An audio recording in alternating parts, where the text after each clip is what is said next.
Go. Religion in the Gunpowder Empires by David Piskin, Ethan Lyon, Joshua Marshall, And Dylan Rosenthal.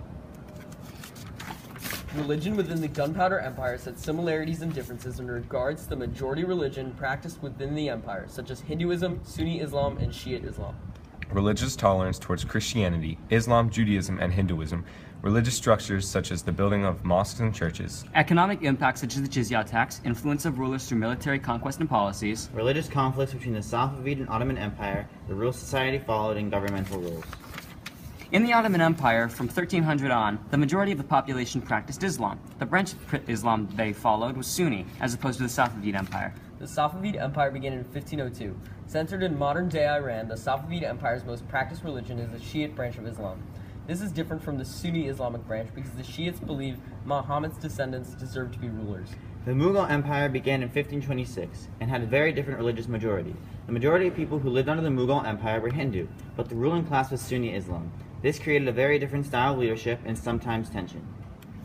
This image shows the symbol for Islam, or the Ottoman Empire and Safavid Empire's religious majority and the Mughal Empire's ruling class. The second picture shows the symbol for Hinduism, the Mughal Empire's religious majority.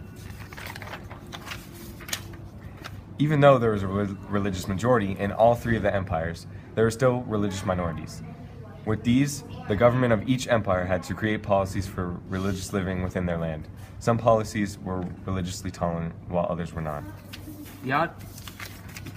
The Ottoman Empire, the majority of which were Muslim, followed the rules outlined in the Quran, which can be seen here, regarding religious tolerance. They were tolerant to religions of the book, which included Zoroastrianism, Judaism, Christianity, and of course, Islam. Another policy from the Quran was used, the jizya tax. The jizya tax is a tax on all non-Muslims. The Safavid Empire was not tolerant of all religions of the book, strictly Christianity.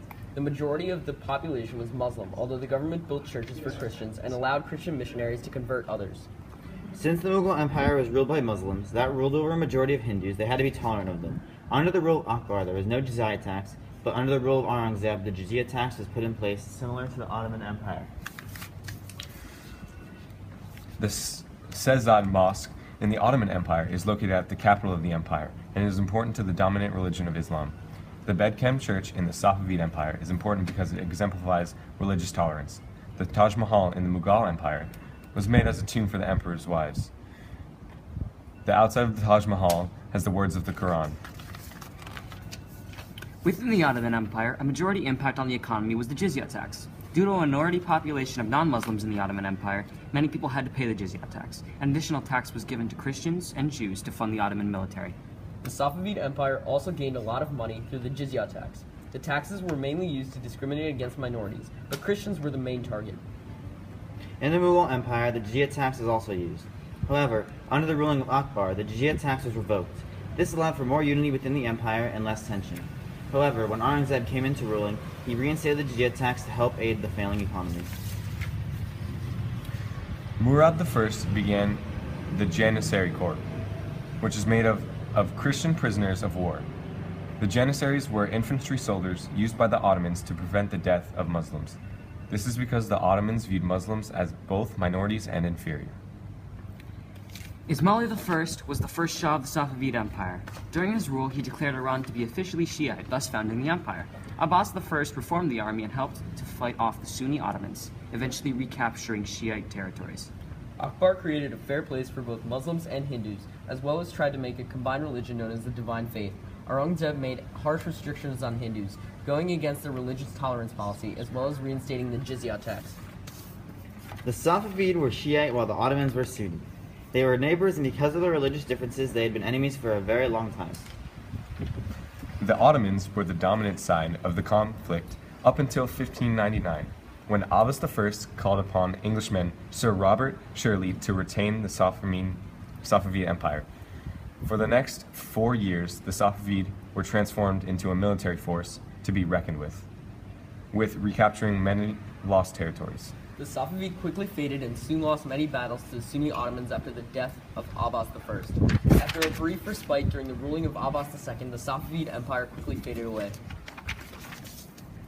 Society and government was also impacted by religion. Although sometimes indirectly, religion still had a large influence on life, sometimes in the court, in daily life, and in government. In the Ottoman Empire, the population was told to follow Sharia law, a list of rules that Muslims follow in certain areas. The Sharia law applied to everyone to a certain extent. The Ottomans also had a secular law system called the Qanun, which basically furthered the Sultan's power. The Christians followed the Qanun at all times, but in public and in court they were forced to follow Sharia law. In the court, the millet system was used. The millet system was when a confessional community or a group using religious laws, such as Sharia law, was allowed to rule itself. Along with the majority of the population, the government was dominated by Sunni Muslims. The Safavid Empire, like the Ottomans, followed Sharia law in daily life. Unlike the Ottomans, Sharia law was also used in court. Instead of the government being ruled by Sunni Muslims, the court was ruled by Shiite Muslims. The Mughal Empire, like the Ottoman and Safavid, followed Sharia law, but only if they were Muslim. If you were Hindu, you could follow Hindu laws, an interesting characteristic of Mughal empirical life.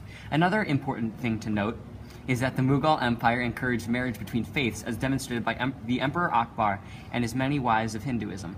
Within the courts, a mix between Hindu and Sharia law was used. Although the government was dominated by Sunni Muslims like the Ottoman Empire, the Emperor Akbar allowed some Hindus to play a role in their government.